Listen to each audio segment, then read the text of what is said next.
Imagine being so utterly dominant in your manufacturing capabilities that your front-end production actually outstrips your ability to box the final product up. Right. I mean, imagine being in a position where you actively welcome your biggest rivals succeeding in adjacent technologies, just hoping they gain market share. Yeah, just to clear the traffic jam. Exactly. Just so the global supply chain can consume your primary product faster. And that is not a hypothetical scenario at all. No, it's not. That is the exact reality of Taiwan's semiconductor manufacturing company in the second quarter of 2026.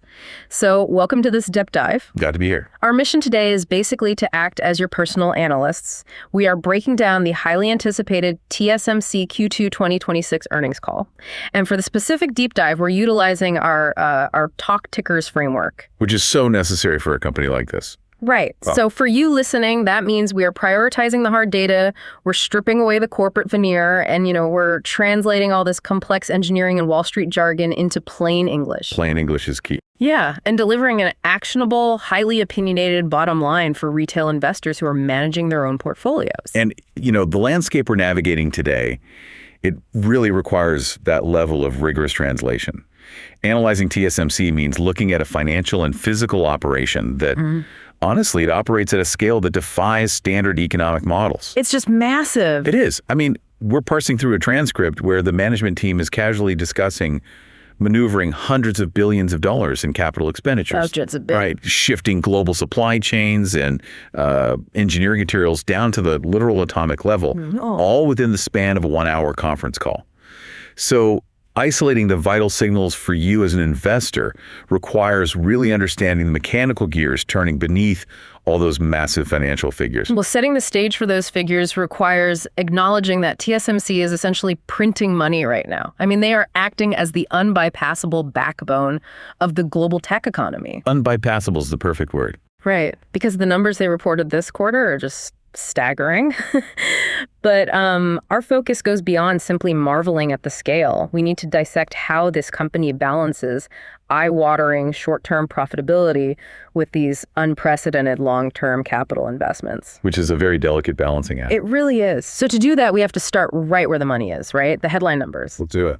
We are looking at a blowout quarter that demands a really granular breakdown of top and bottom line metrics. So let's look at revenue. Yeah, revenue for the second quarter hit $40.20 billion in US dollar terms. Oh.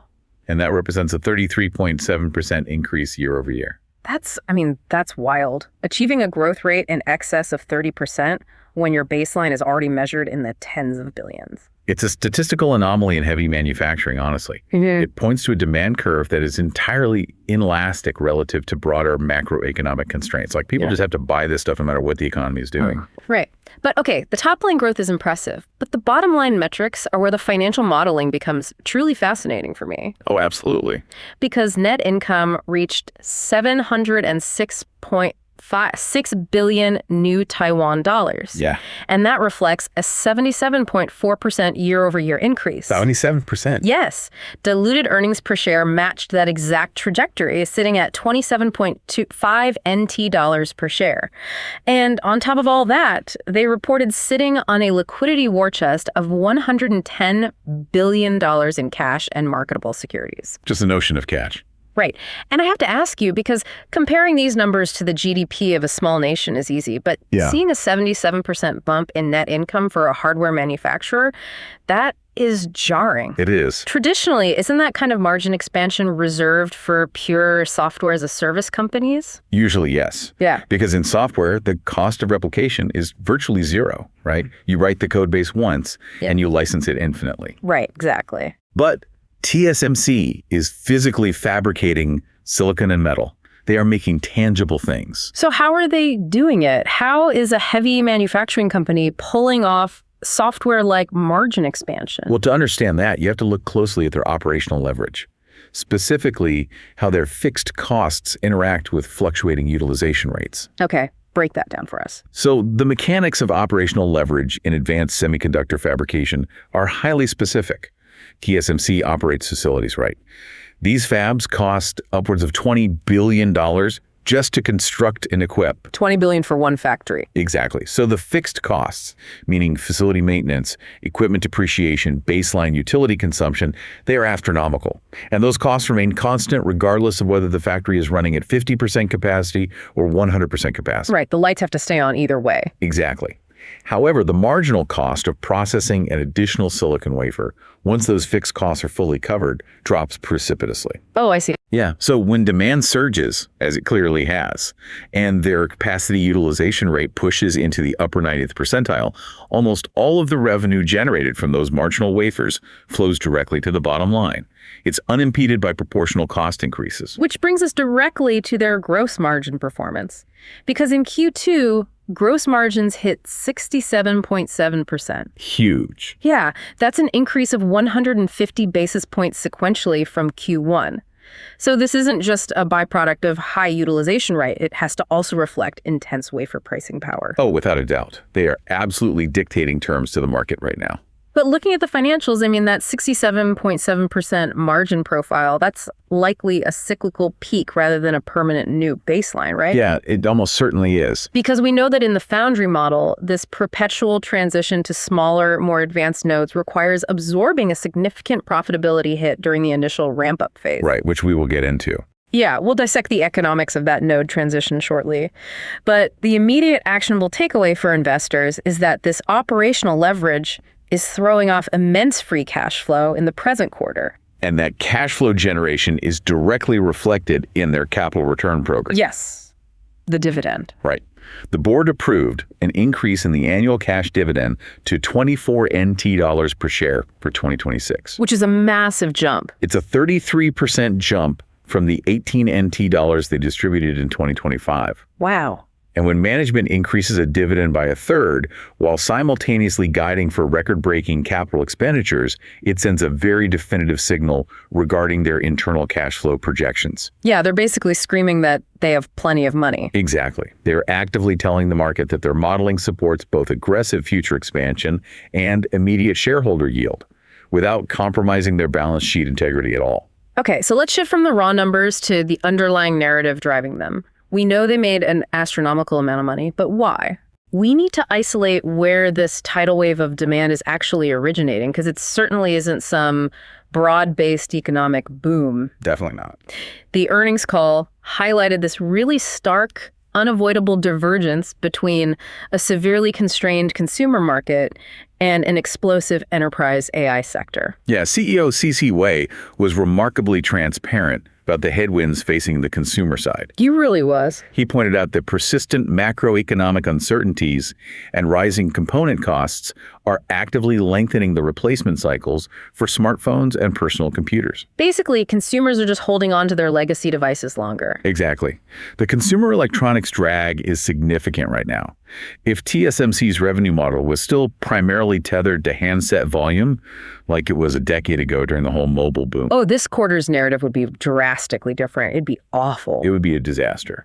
The insulation from that consumer weakness comes entirely from their high-performance computing segment, or HPC. And what does that encompass exactly? HPC includes data center infrastructure, server CPUs, and specialized AI accelerators. That segment grew 20% sequentially. 20% in one quarter. Yeah. But more importantly, HPC now commands 66% of TSMC's total revenue mix. 66%. Right. So the foundational infrastructure of the internet and artificial intelligence is now the primary economic engine for the company. And within that HPC growth, C.C. Wei explicitly cited agentic AI as a catalyst for future architecture demand. Yes, that was a key moment. For investors tracking data center capital expenditures, this is a crucial evolution to understand. Because we are moving past the initial wave of generative AI, right? Right. The wave that relied heavily on the massive parallel processing capabilities of GPUs to train foundational models via like brute force pattern recognition. Just feeding it data. Exactly. But agentic AI introduces autonomous reasoning, multi-step execution, and complex logical looping. It requires systems that can navigate unstructured environments and execute sequential tasks autonomously. Which fundamentally alters the computing workload distribution inside the data center. How so? Well, that architectural shift is really profound. The parallel processing of a GPU is optimal for the training phase, right? Right. But inferencing complex multi-stage agentic workflows requires superior sequential processing and much faster access to memory subsystems. And that shifts a significant portion of the workload back toward highly advanced CPUs. Oh, okay. So the CPU is making a comeback in the AI space. Big time. The data center topology is basically evolving from a GPU-heavy monolith into a much more heterogeneous environment where CPUs are tasked with managing the complex reasoning logic. They act as the executive controller for the GPU heiress. This resurgence in CPU demand highlights the ultimate competitive advantage TSMC holds. It's like a casino analogy. I love this analogy. The tech sector is currently engaged in this massive architectural conflict. You have established players defending the by86 instruction set. Then you have challengers pushing ARM-based server architectures, and then open source consortiums advancing RISC-V designs. All of them are fighting to the death for data center dominance. Yep. Yet C.C. Wei stated matter-of-factly on the call that regardless of whether the industry leans by 86, ARM, or RISC-V, virtually all of the competitors are TSMC customers. They own the tables and the chips. Exactly.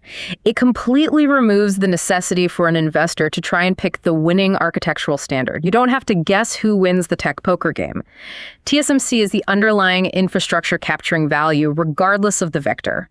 That position of pure neutrality is the foundation of their economic moat. But I think the depth of that moat was perhaps best illustrated during the Q&A session. Oh, I know exactly what you're going to bring up. It was great. When pressed by an analyst regarding potential competitive threats specifically, the analyst cited Samsung's current profitability in the memory sector and Intel getting substantial domestic government support. Yeah. C.C. Wei offered just a blunt reality check. He stated that choosing a foundry partner and ramping up a new technology node is, quote, not buying a milk from 7-Eleven. Not buying a milk from 7-Eleven. That is incredible. It's a succinct, highly effective dismissal of the notion that foundry capacity is just some fungible commodity. Let's expand on the mechanics behind that quote because it goes straight to the heart of semiconductor switching costs. Definitely. A retail investor might look at Samsung offering aggressive wafer pricing discounts and wonder, well, why doesn't Apple or NVIDIA or AMD simply migrate their designs to a cheaper manufacturer? It seems logical on paper. Right. But the reality is that modern fabless chip design is not just a matter of handing over a completed blueprint and saying, here, build this. No, not at all. The lead times to develop a new architecture stretch 5 to 7 years. The customer is deeply embedded with TSMC's process engineers long before silicon is ever even poured. Right.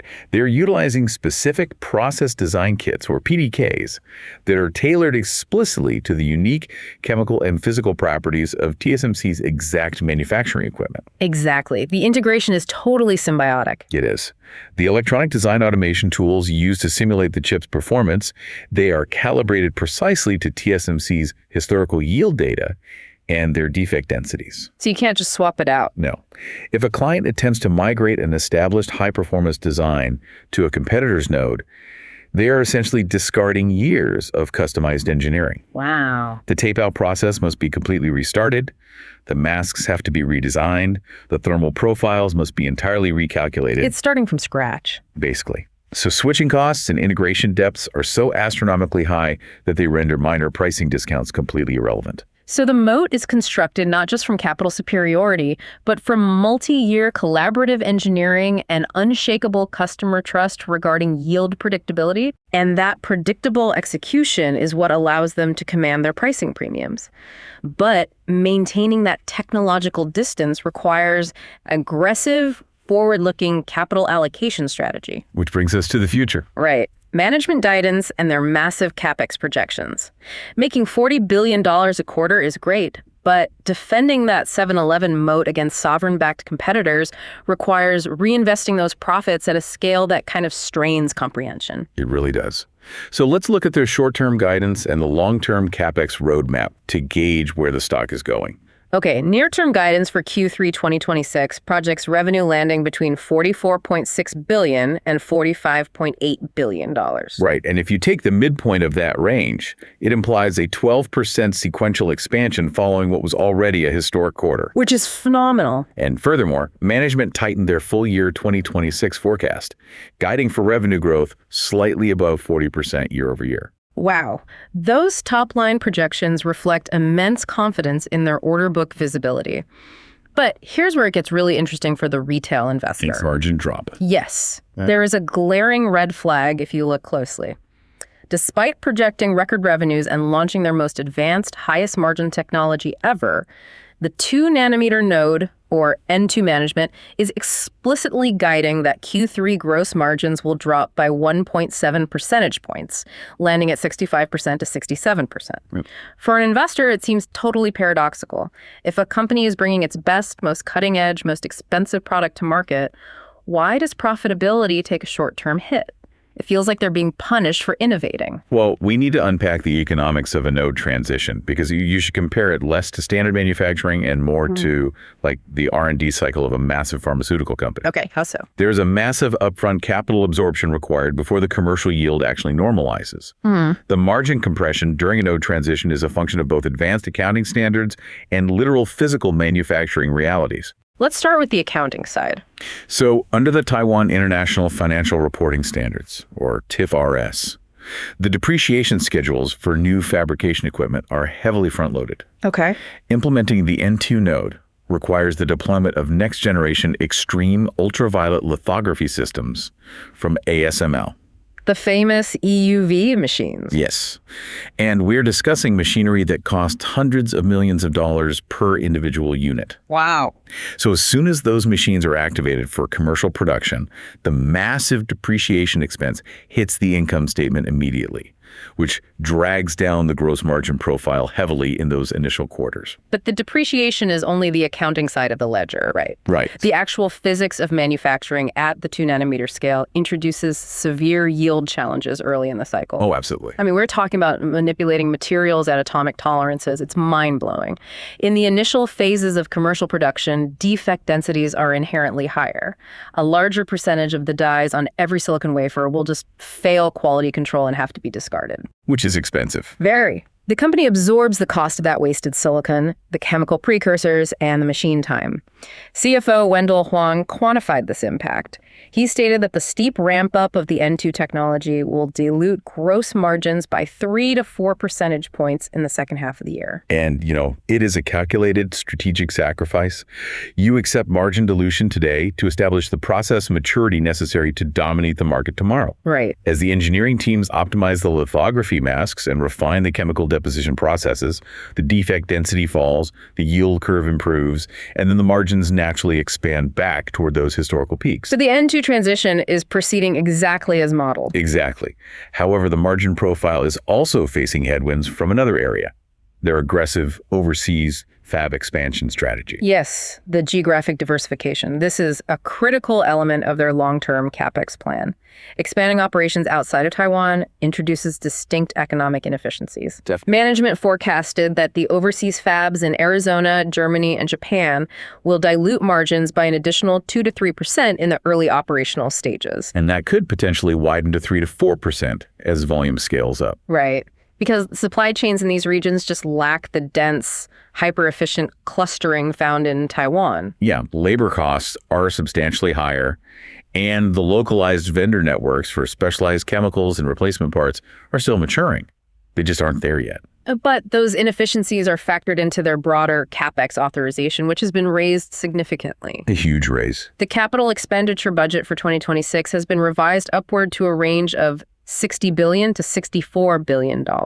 Just to contextualize that figure, TSMC is deploying more capital into physical infrastructure in a single 12-month period than the total market capitalization of most publicly traded corporations. It's staggering, and a massive portion of that capital is earmarked for their U.S. operations. A jaw-dropping announcement from the call was a commitment to an additional $100 billion investment in their Arizona complex. $100 billion. Yes, targeting the construction of multiple new fabs capable of producing N2 and future sub-2 nanometer technologies. And they are executing this alongside the continued build-out of 13 new fab modules domestically in Taiwan. Right, and it's essential to analyze this geographic expansion objectively, stripped of the geopolitical theater. That's a good point. We don't take sides on that here. We just look at the data. Exactly. Because while they are receiving subsidies through the U.S. CHPS Act and local governments, C.C. Wei was highly pragmatic. What did he say? He noted that government support, while welcome, does not substitute for manufacturing excellence. They maintain a strict, neutral, factual stance on the geopolitical policies. They are focusing purely on the economic impact for their capacity. So why build so much in Arizona then? They are building out the Arizona megasite because their largest U.S.-based cloud service provider clients are demanding localized, secure capacity for their critical AI infrastructure.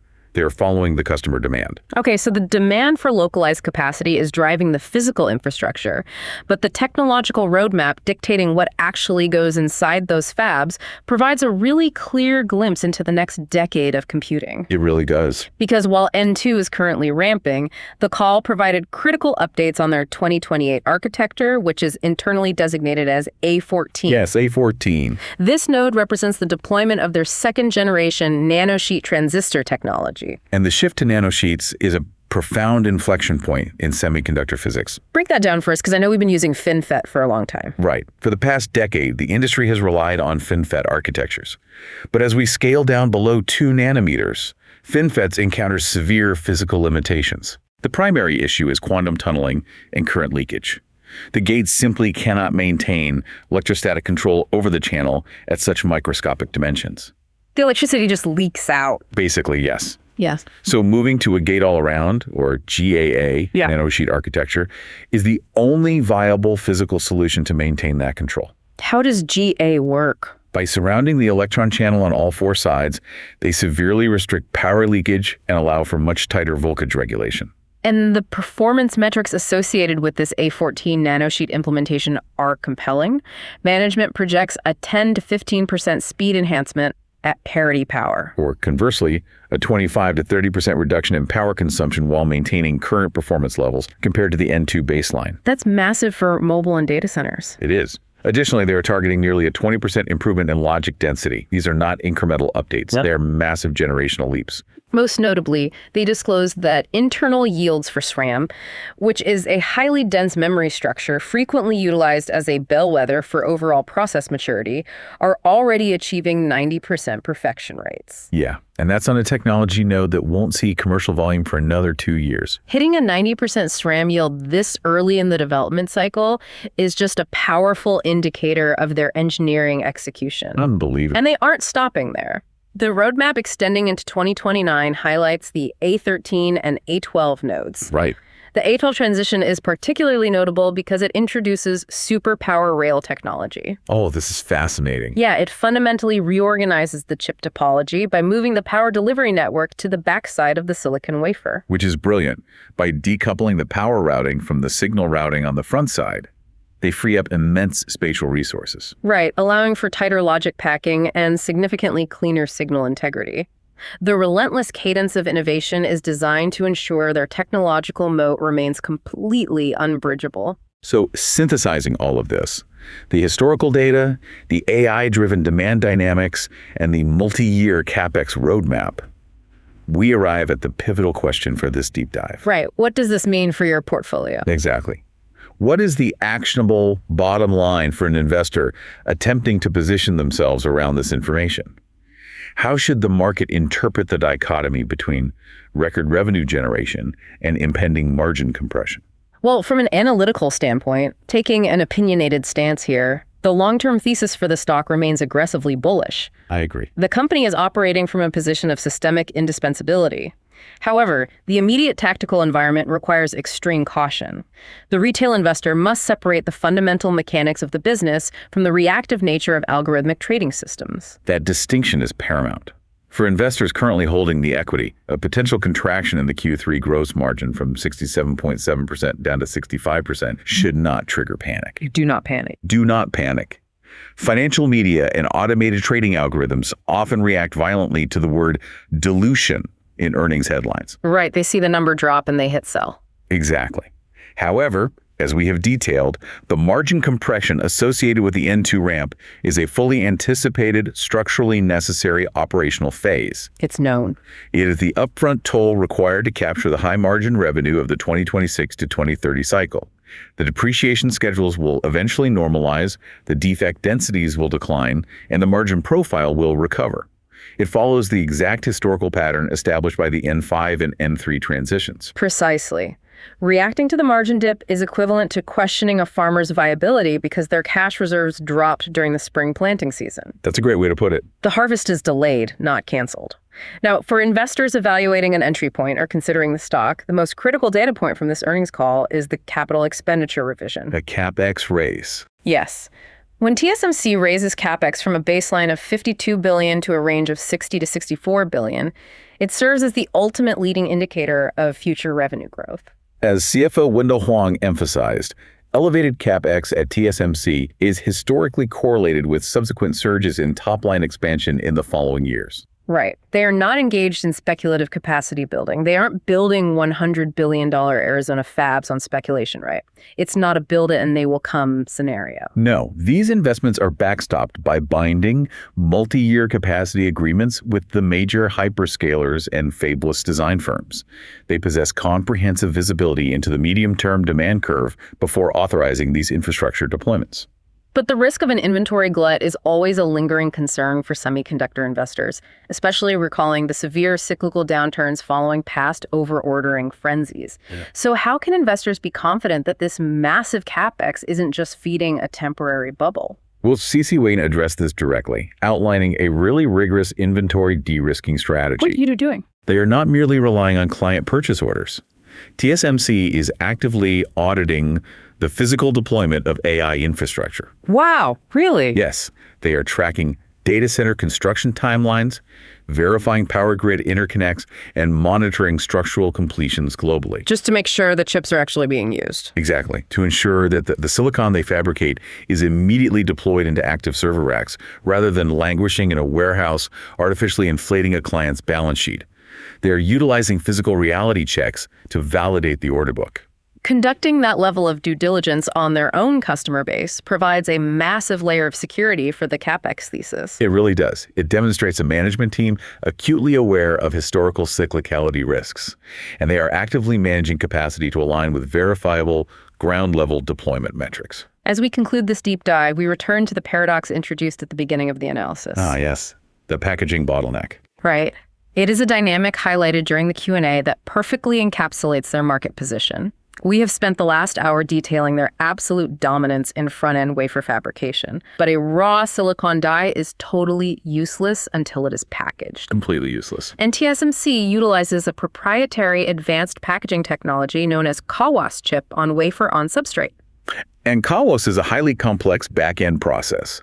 It involves placing diverse chiplets, for example, pairing a massive AI GPU alongside high-bandwidth memory modules onto a shared silicon interposer. Okay. This allows the disparate components to communicate with extreme bandwidth and minimal latency, which is a non-negotiable requirement for training complex AI models. But the demand for CoWoS packaging is currently so intense that it has created a severe bottleneck, right? A massive bottleneck. The backlog is actively constraining their front-end wafer sales. They can literally manufacture the raw chips faster than they can package them into usable components. Which is a crazy problem to have. It is. And this constraint prompted a fascinating exchange on the call. An analyst questioned CC Wei about Intel gaining traction with their competing advanced packaging technology, EMIBT. And his response was telling. Yes. Rather than defending their market share, the CEO explicitly welcomed the competition. He stated they hope Intel succeeds in scaling their packaging solutions. The strategic implications of that statement are profound. They really are. TSMC's grip on the front-end fabrication market is so secure, their moat so deep, that the primary threat to their revenue growth is the broader industry's inability to absorb their output fast enough. It's wild to think about. They're actively rooting for their primary manufacturing rival to alleviate a supply chain bottleneck, knowing that any expansion in global packaging capacity ultimately facilitates higher volumes of TSMC silicon flowing into the market. It fundamentally upends traditional competitive strategy. It requires a complete recalibration of how we analyze market dominance. Yes. When a single entity controls the foundational manufacturing layer of the global digital economy to such an extent that rival success in adjacent verticals directly benefits their own bottom line, standard economic frameworks begin to fray. They just don't apply anymore. No. So, I leave you with this final provocative thought to consider as you review your portfolio allocations. What happens to traditional market competition when a publicly traded corporation transcends the typical constraints of a hardware manufacturer and functionally evolves into an unbypassable global public utility for the future of human computing? It's a fascinating paradigm shift. It is a structural reality the market is only just beginning to price in, something for you to mull over until our next deep dive.